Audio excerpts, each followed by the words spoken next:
গতকালকে আসলে এশিয়া কাপের যে ভারত পাকিস্তানের যে ম্যাচ দেখেছি, এটা আমার কাছে ভারত পাকিস্তানের ম্যাচের মতো মনে হয়নি।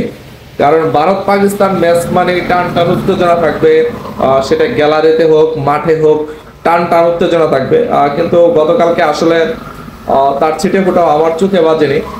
কেন না, কারণ গতকালকে পাকিস্তান এত বাজে পারফরমেন্স করেছে, এটা আসলে বলা বাহুল্য। তারা দাঁড়াতেই পারেনি।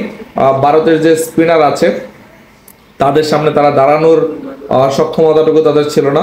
সবাই স্পিনের কাছে ধরাশায়ী হয়েছে।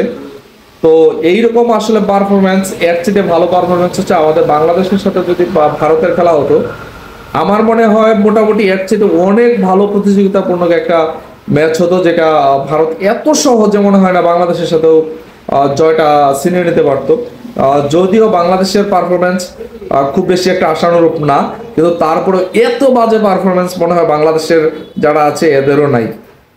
যাই হোক, তারপরে হচ্ছে খেলার শেষে যখন পাকিস্তানের প্লেয়াররা ভারতের সাথে হাত মেলানোর জন্য যায়, সেইটা হচ্ছে ভারত প্রত্যাখ্যান করে। এটা আসলে নেগেটিভ পজিটিভ আমি কোনো কিছু বলতে চাই না, তবে এটা আপনাদের কাছে কিরকম কেমন মনে হয়েছে আপনারা অবশ্যই কমেন্ট বক্সে জানাবেন। ধন্যবাদ সবাইকে, আসসালামু আলাইকুম।